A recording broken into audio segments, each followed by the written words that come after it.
చెప్పుకుంటున్నావు, చెప్పి అబద్ధం చెప్తున్నావు అని చెప్పి మనసు ప్రేరేపిస్తూ ఉంటుంది అని ఒక డిసడ్వాంటేజ్.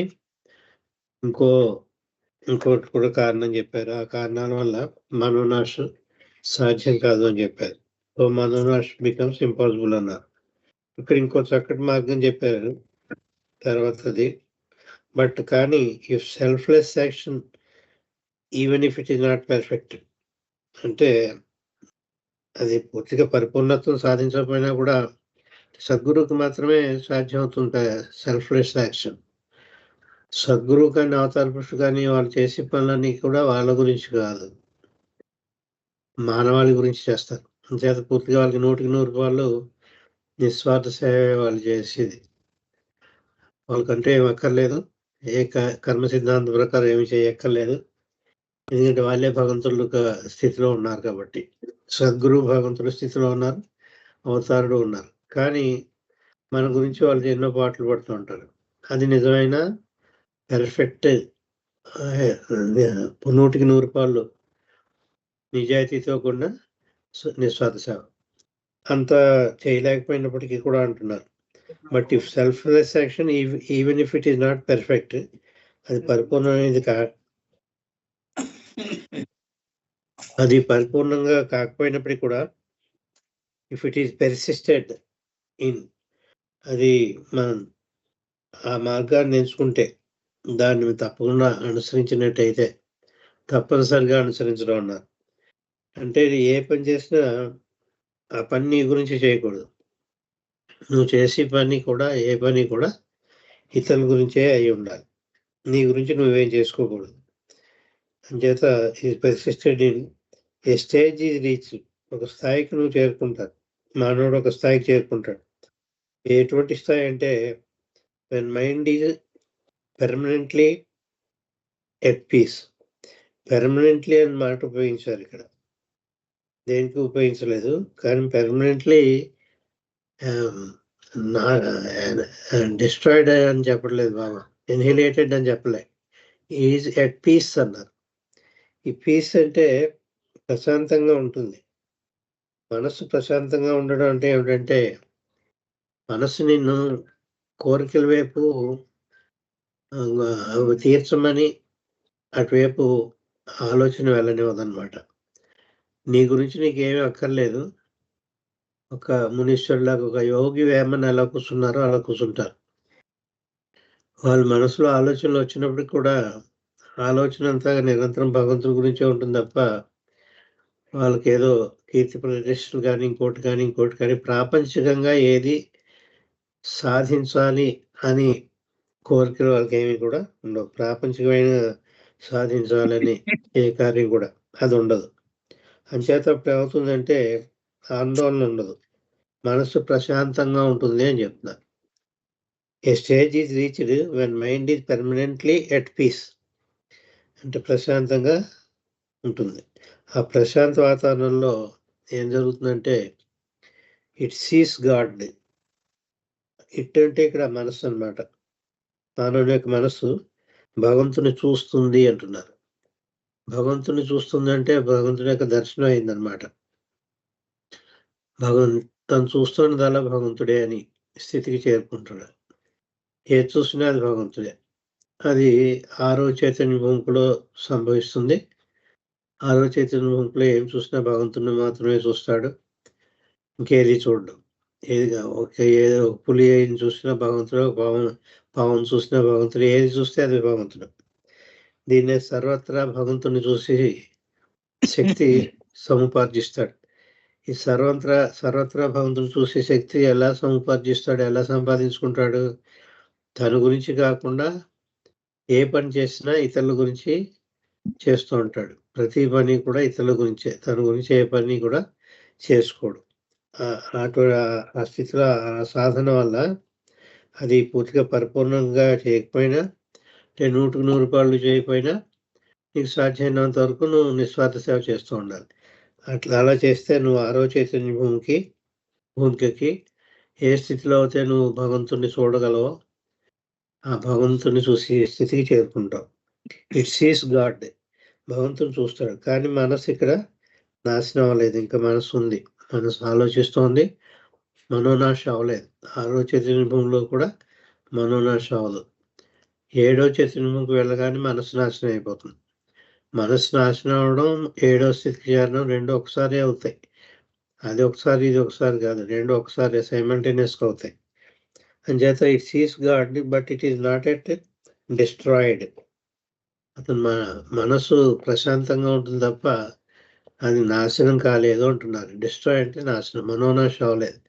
మనోనాశ అవ్వలేదు. 6వ చైతన్య భూమిలో కూడా భగవంతుని చూడగలిగే శక్తిలో స్టేజ్‌కి చేరుకున్నప్పటికీ కూడా ఇంకో మెట్టు మిగిలిపోయింది. 6 మెట్లే ఎక్కాడు. 7వ మెట్టు కూడా ఎక్కాలి. 7వ మెట్టు ఎక్కితేనే భగవంతునిలో ఐక్యమవుతాడు. It sees God but it is not at destroyed. It అంటే ఇక్కడ మనసు.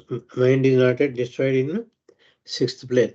6వ చైతన్యంలో మనసు ఇంకా నాశనం అవ్వలేదు. ఇంకోటేంటి, ఇటు through bhakti, through bhakti a state of love is achieved.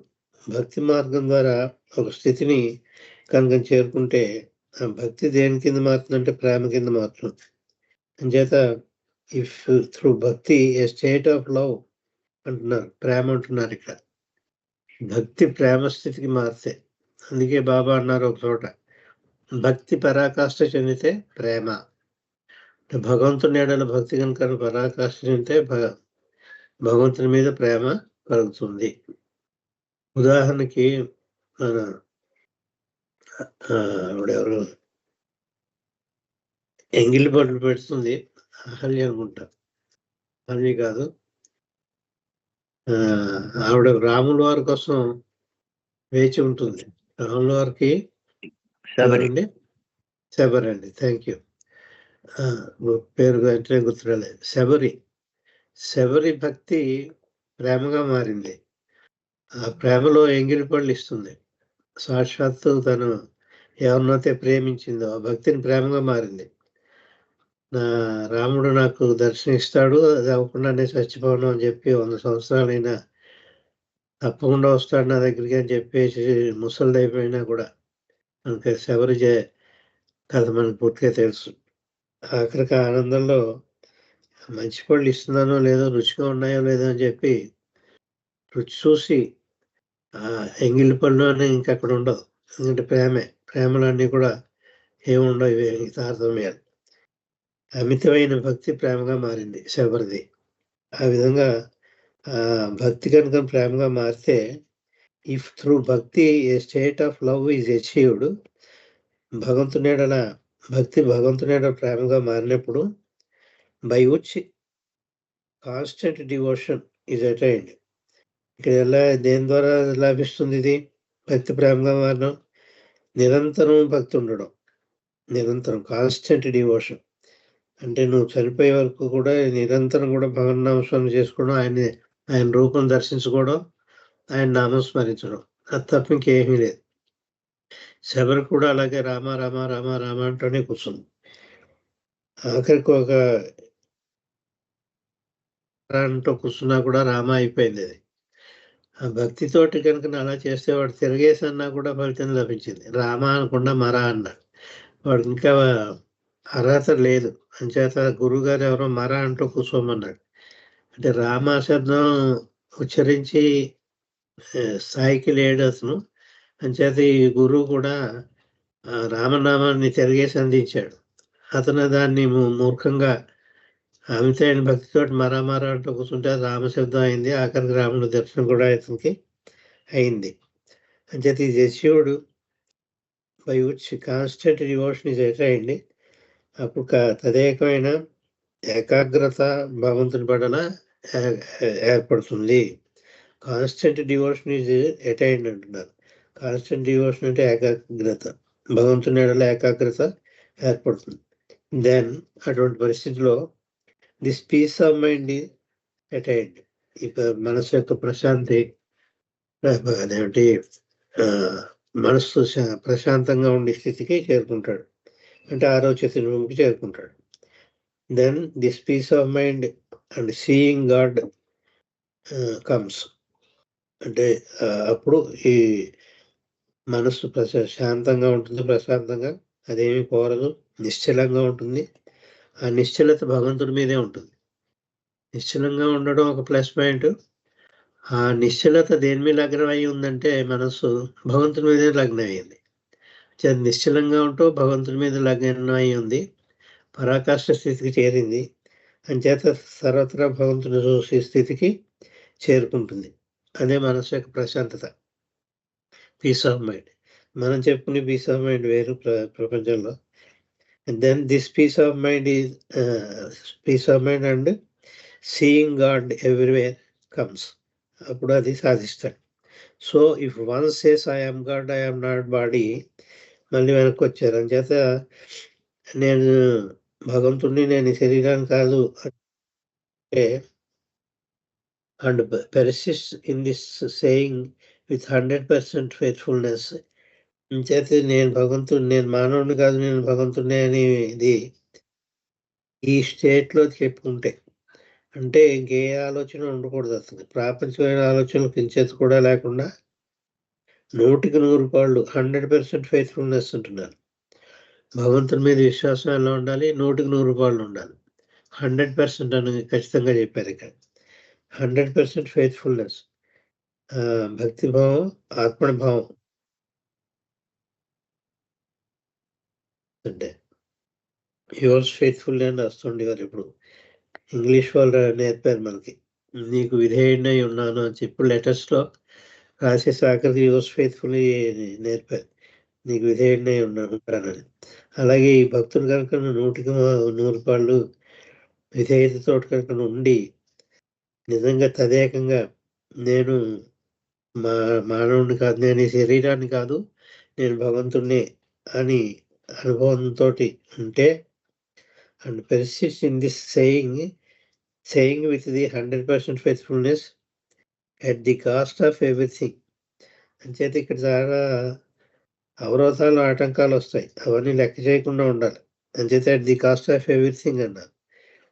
ఈ ప్రయత్నంలో నీకు ఎన్ని అవరోధాలు వచ్చినా ఏమొచ్చినా కూడా నేను మాత్రం ఈ శరీరాన్ని కాదు, నేను భగవంతుడినే, భగవంతుని అంశని నేను అని నిశ్చలత, దృఢత్వం, కన్విక్షన్ అంటారు దాన్ని.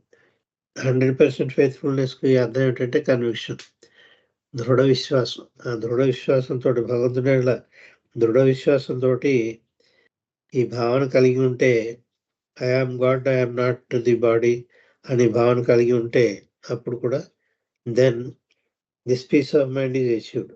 అప్పుడు కూడా ఈ పీస్ ఆఫ్ మైండ్ అనేది లభిస్తుంది.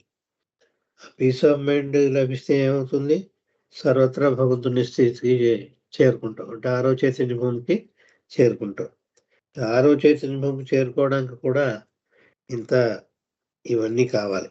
నిస్వార్థ సేవ, ఆ నిస్వార్థ సేవలో భక్తి పరాకాష్ఠ చెందడం, ఆ పరాకాష్ఠ చెందిన భక్తి ప్రేమగా మారడం, భగవంతుని యెడల భక్తి బదులు ప్రేమగా మారడం, ఆ ప్రేమ 100కి 100 కూడా నేను ఈ శరీరాన్ని కాదు, శరీరం ఎప్పుడో పోయిదే, నేను భగవంతుడినే అని చెప్పి ఒక విశ్వాసం నీలో కలిగి ఉంటావన్నమాట.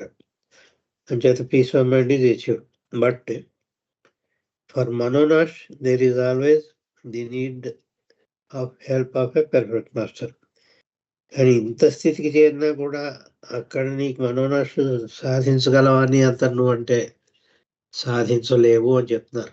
ఆరవ చైతన్యంకి వెళ్ళి సర్వత్రా భగవంతుని చూసే స్థితికి చేరుకుని పీస్ ఆఫ్ మైండ్ని సాధించి పూర్తిగా 100కి 100 భగవంతుని యెడల విశ్వాసము, ప్రేమ కలిగి ఉండి ఎన్ని లక్షణాలు, ఎన్ని అవరోధాలు వచ్చినా ఆ స్థితికి నుంచి వెనక్కి రాకుండా, నీ మనసుని ప్రాపంచికమైన ఆలోచనల మీద పోనీయకుండా, నీ మనసుని ప్రాపంచికమైన కోరికల వైపు పోనీయకుండా, అంటే ప్రహ్లాదుడి స్థితికి చేరినా కూడా అక్కడ కూడా మనోనాశు అన్నది ఈ ఎవరైతే సీకర్ ఆఫ్ ట్రూత్ భగవద్ అన్వేషుడికి తనంతట తను సాధ్యం కాదు. అక్కడ సద్గురు యొక్క సహాయం ఉంటేనే మనోనాశ అవుతుంది. సద్గురు సహాయం లేకుండా, సద్గురు కానీ అవతార పురుషుల సహాయం లేకుండా ఏ జీవాత్మ కూడా ఈ ఆయామ్ గాడ్ స్టేట్ కానీ లేకపోతే ముక్తి మోక్షం కానీ సాధించలేదు, లేకపోతే మనోనాశ కానీ సాధించలేదు. అయితే మనోనాశ కావాలంటే తప్పనిసరిగా కావాల్సింది కాంటాక్ట్ అయితే సద్గురు, ఆయన కృప కావాలి, ఆయన సహాయం చేయాలి. అంచేత ఏమని చెప్తున్నారు ఇక్కడ, then this peace of mind is achieved, but for manonash మాత్రం there is always the need of help of the perfect master. సద్గురు యొక్క సహాయము అవసరము, తప్పనిసరి. ఆ స్థితికి చేరుకున్నా, 6వ చైతన్య భూమికి చేరుకున్నా కూడా 6 నుంచి 7కి నువ్వు వెళ్ళాలంటే సద్గురు యొక్క సహాయం కావాలి. Need the help of perfect master. Need ఒకటి ఉపయోగించారు, హెల్ప్ ఒకటి ఉపయోగించారు. ఆయన సహాయం, సద్గురు యొక్క సహాయం తప్పనిసరి అవసరము అని చెప్తున్నారు. One who is free from the bindings of impressions can uproot. అతనికి, ఇతను ఎవరు, ఏ సంస్కారము యొక్క బంధనాలు లేనివాడు, అంటే గాడ్ రిలీజన్ అనమాట. ఆయన సద్గురు. సద్గురు యొక్క లక్షణాలు చెప్తున్నారు. సద్గురు అంటే ఎవరు? సద్గురు అంటే ఎవరు? Sadguru is one who is free from all bindings. అన్ని రకాల బంధనాల నుంచి విముక్తి అయినవాడు, ఏ బంధనం లేనివాడు, అంటే ఏ సంస్కారము లేనివాడు. ఏ సంస్కారం లేదు, ఆ సంస్కారాలు లేవు కాబట్టి బంధనాలు లేనివాడు. అందుకే ఇంప్రెషన్డ్ సోల్, అన్ఇంప్రెషన్డ్ సోల్ అని 2 ఉన్నాయి. ఇంప్రెషన్డ్ సోల్ అంటే సంస్కారాలతోటి అని ముద్దులతో ఉన్న ఆత్మ. ఇంప్రెషన్ లెస్ అంటే ఏ సంస్కారం లేదు, ఏ బంధనం లేదు. సంస్కారాలు లేవు కాబట్టి బంధనం లేదు. అంచేత ఇతనే భగవంతుని స్థితికి చేరుకున్నాడు అనమాట. బ్రహ్మీభూత స్థితి అంట. బ్రహ్మీభూత స్థితికి చేరుకున్నవాడు నీకు సహాయం చేయగలడు. One who is free from the binding of impressions can uproot the mind. అతను ఒకటి వేళ్ళతో పీకేయగలట. అప్రూట్ అంటే వేళ్లతో సహా పీకేయడం, సమూలం పూర్తిగా నాశనం చేయగలడు మనసు. ఎవరైతే గాడ్ రిలీజ్లో అతను గాడ్ రిలేషన్ పొందినవాడు అంటే సద్గురు. అంచేత can uproot the minds of others. ఇతరుల యొక్క మనసుని కూకటి వేళ్ళతోటి పీకేసి సమూలం నాశనం చేయగలడు, మనసుని డిస్ట్రాయ్ చేయగలడు. ఈవెన్ ఆఫ్ మాసెస్, అంటే ఒకళ్ళిద్దరికి కాదు, ఎక్కువ మంది ప్రజానీకానికి కూడా మనోనాశ చేయగలడు సద్గురు. ఒకళ్ళిద్దరికి కాకుండా ఆ ప్రయత్నంలో ఉన్న వాళ్ళకి, ఆఖరి దాకా వచ్చేసిన వాళ్ళకి, 6వ చైతన్య భూమి దాకా వచ్చేసిన వాళ్ళకి, ఆ నెక్స్ట్ స్టెప్ 7కి ఎంతమందినైనా సద్గురు పైకి తోసేయగలడు, ఆ నెక్స్ట్ స్టెప్ దాటించగలడు. Can approve the minds of others అంటే అని చెప్తూ ఈవెన్ ఆఫ్ మాసెస్ అన్నారు. మాసెస్ అంటే వేలాది కోట్లాది ప్రజలు అన్నమాట. ఎంతో ఉంది, లక్షలాది ప్రజల యొక్క మనోనాశ కూడా అతను చేయగలడు. ఇన్ షార్ట్, చేత ఒక మాటలో చెప్పాలంటే, మనోనాశ గురించి ఒక మాటలో చెప్పాలంటే, there are all these ways to attempt. ఈ మార్గాలన్నీ కూడా నువ్వు అటెంప్ట్ చేయాలి. నేను దాకా నుంచి అదే చెప్తున్నాను. నువ్వు ప్రతిదీ కూడా ఇది సాధ్యం కాదని చెప్తూ పోయారు. మరి ఇంకెందుకండి చేయడం అంటే, నీకు ఏది వీలుగా ఉంటే, నీకు అప్పటి టైంకి ఏది నువ్వు చేయగలవో, అప్పటి కాలమాన పరిస్థితులను బట్టి ఏది ఆచరించగలవో అది ఆచరించుకుంటూ పోవాలి. కాలమాన పరిస్థితులు మారుతాయి కూడా. పూర్వం భక్తి వేరు, 200 సంవత్సరాల క్రితం భక్తి వేరు, ఇప్పుడు భక్తి వేరు. భక్తి ప్రేమగా మారాలి, భగవంతుని ఎడల ప్రేమగా మారాలి. అప్పటి 200 సంవత్సరాల క్రితం భక్తి అంటే ఇప్పుడు కుదరదు. ఇప్పుడు ఈ మోడర్నైజ్ సివిలైజేషన్లో. అంచేత కాలమాన పరిస్థితిని బట్టి నీకు ప్రతిదాన్ని కూడా ఎన్ని మార్గాలు అయితే ఇంత స్పీచ్లోను ఇంత డిస్కోర్స్లో చెప్పారో, అన్ని మార్గాలు కూడా నీది ఏది అనువవుతే, ఏది వీలుగా ఉంటే, ఏది ఆ పరిస్థితులకి అనువుగా ఉందో అది నువ్వు అటెంప్ట్ చేయాలి. అంటే దాన్ని వదిలేయకూడదు. పరీక్షలో 100 మార్కులకి 10 ప్రశ్నలు ఇస్తారు. ఒక్కొక్క ప్రశ్నకి 15 మార్కులు. 100కి 100 రూపాయలు వస్తాయని మన పరీక్ష రాయం. మనం ఎంత రాయగలగో అంత రాస్తాం, అన్ని మార్కులు వస్తాయి అంతే. అలా ఉండాలి. నూటికి 100 రావాలంటే ఆయన సహాయమే కావాలి. చేత మనం ఎంత చేసినా కూడా 40% అయినా సంపాదిస్తాం కదా! ఒక మార్గం ద్వారా 40%, ఇంకో మార్గం ద్వారా 20% అలా కొంచెమైనా కూడా పూర్తిగా రూ. 100 అసంభవం అని చెప్పారు తప్ప, ఎంతో కొంత ప్రయోజనం ఉంటుంది అన్నది మనం గుర్తుపెట్టుకోవాలి. అంచేత నువ్వు అటెంప్ట్ చెయి. పరీక్షలో ఏదో కొంత సగం రాసి వదిలేసినా 2 మార్కులేస్తాడు. ఇంకా ఉంది రాయవలసింది పాపం, టైం అయిపోయి ఉంటుంది. కొంచెమే రాసాడు అని చెప్పి ఓ 2 మార్కులు ఎన్నో పెడతాడు. అంచేత నా వల్ల కాదు అని చెప్పి నువ్వు విరమించుకోవడం మంచిది కాదు. పైన చెప్పిన మార్గాలన్నీ కూడా నీకేది సులువుగా ఉందో అప్పుడు కాలమాన పరిస్థితులను బట్టి అది ఆచరిస్తూనే ఉండాలి. అవి ప్రయత్నం చేస్తూనే ఉండాలి. ప్రయత్నం మానుకోకూడదు అని చెప్తున్నారు. అంచేత in short there are all these ways. పైన చెప్పిన మార్గాలన్నీ ఉన్నాయి. దేనికి టు అటెంప్ట్ వాటిని to make one feel superficially. చేత ఈ మార్గాలను ఆచరిస్తుంటే నేను భగవంతుడిని, నేను శరీరాన్ని కాదు అని భావన నీకు పైననే వస్తుంది. సూపర్ఫిషియల్ అంటే కాన్షియస్‌గా చైతన్యపూర్వకంగా రాదు. చైతన్యపూర్వకంగా రావాలంటే సద్గురు సహాయం కావాలి. మనోనాశ అయ్యాకే వస్తుంది. అంచేత అలా కాకపోయినా పైనైనా నువ్వు నేను భగవంతుడిని అనే అనుభవంతోటి నువ్వు ఉంటావు. And to make one feel superficially I am God అని అనుభవం ఉంటావు. అందుకే ఈ మునులు, ఋషులు కూడా అంతా భగవదేచ్ఛ అనేవారు. వాళ్ళకేమో ఆపాదించుకునేవారు కాదు. అంటే సద్గురువులు కాని వాళ్ళు కొంతమంది మార్గమధ్యంలో ఉండి అడ్వాన్స్డ్ ఋషులు, మహర్షులు ఈ చైతన్య భూమికుల ప్రకారం చెప్పాలంటే రెండో చైతన్య భూమి నుంచి ఆరో చైతన్య భూమికుల్లో ఉండి వాళ్ళంతా కూడా ఎంతసేపు కూడా భగవదేచ్ఛ అంటారు. నాలో ఏం లేదు, నేనేం చేయలేను, అంత భగవంతుని ఇచ్చే, ఆయన కృప ఉంటే ఏదైనా సాధ్యం అవుతుంది అని చెప్పి ప్రతిదీ కూడా 100% భగవంతుని మీద ఆధారపడి ఉంటారు. భగవంతుడు కారణమే అంతా మనంతా బతుకుతున్నదని చెప్పుకుంటూ ఉంటారు. అంచేత I am God superficially infinite, eternal etcetera. అంచేత భగవంతుడు ఎలాంటి వాడు? దట్ గాడ్ ఈజ్ ఇన్ఫినిట్, అనంతమైనవాడు. ఇటర్నల్, శాశ్వతుడు. ఎన్నో లక్షణాలు ఉన్నాయి భగవంతుడికి. అంచేత ఆ భగవంతుడిని నేనే, శాశ్వతమైన భగవంతుడు నేనే అనే భావంతో ఉంటాడు అతను. But it is rightly said అని, ఇది మాత్రం చాలా ఒక సత్యం చెప్పారు ఇక్కడ. ఆ సత్యం ఏమిటంటే, but it is rightly said అంటే ఈ సత్యాన్ని కరెక్ట్గానే చెప్పాను అని చెప్తున్నారు. ఏమని? You cannot step out of your nature. So how can you aspire to enter the threshold of your beloved. నీవు నీ స్థితి నుంచి బయటపడలేవు.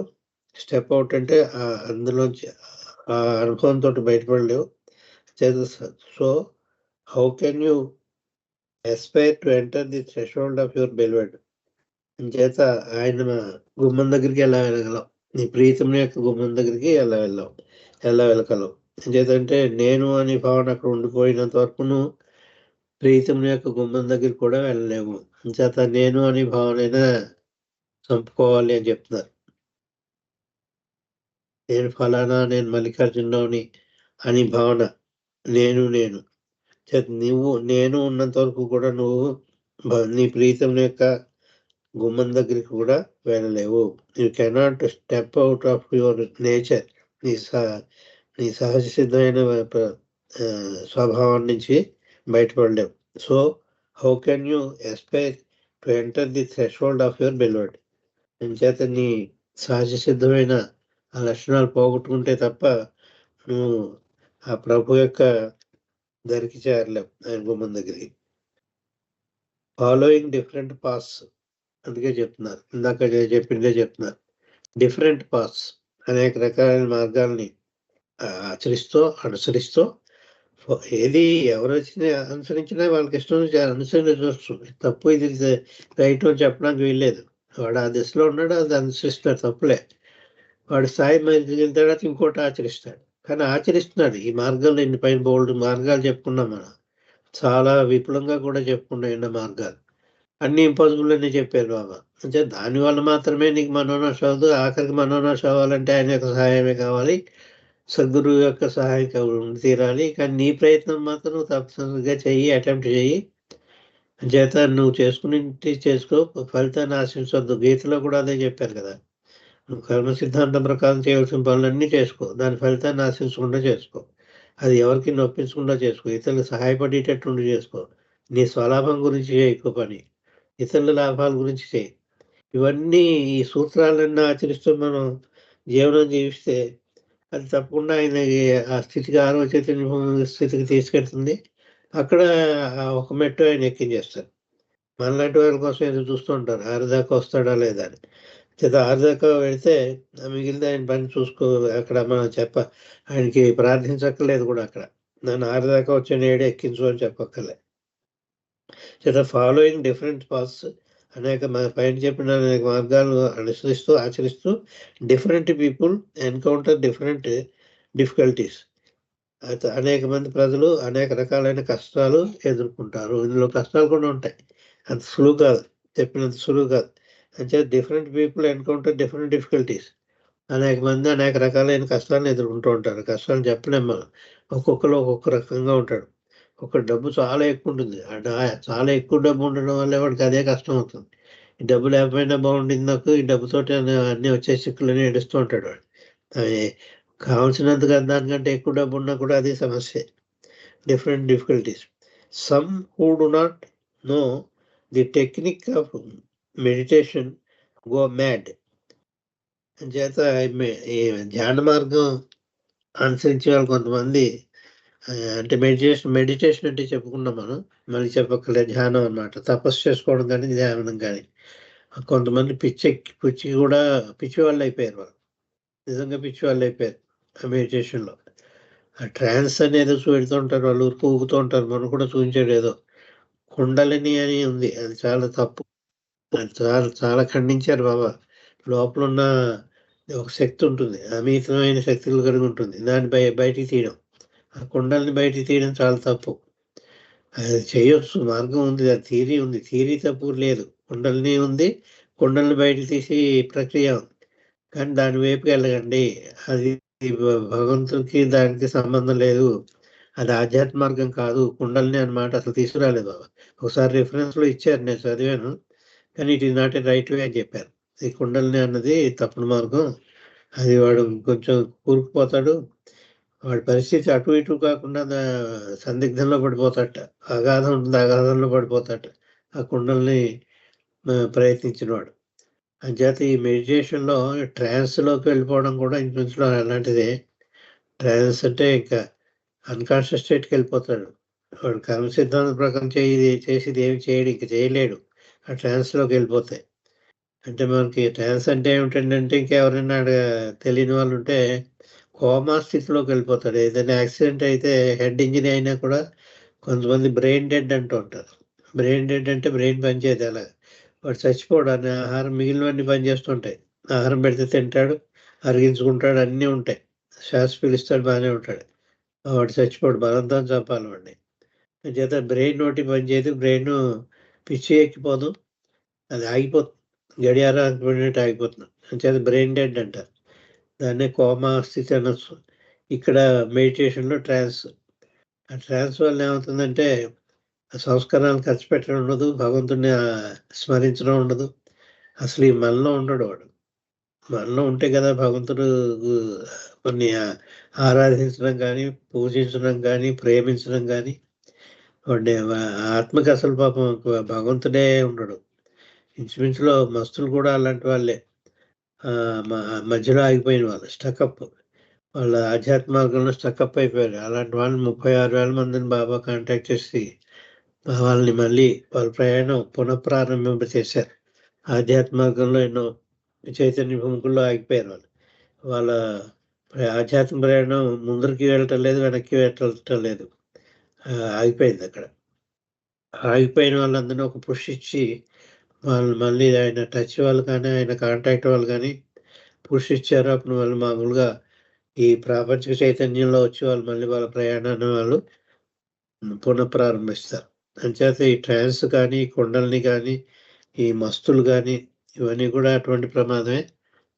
అటు కానీ ఇటు కానీ ఆఘాతంలో పడిపోతారు వాళ్ళు. అది మాత్రం చాలా ప్రమాదకరమైనది అని చెప్తున్నారు. చేత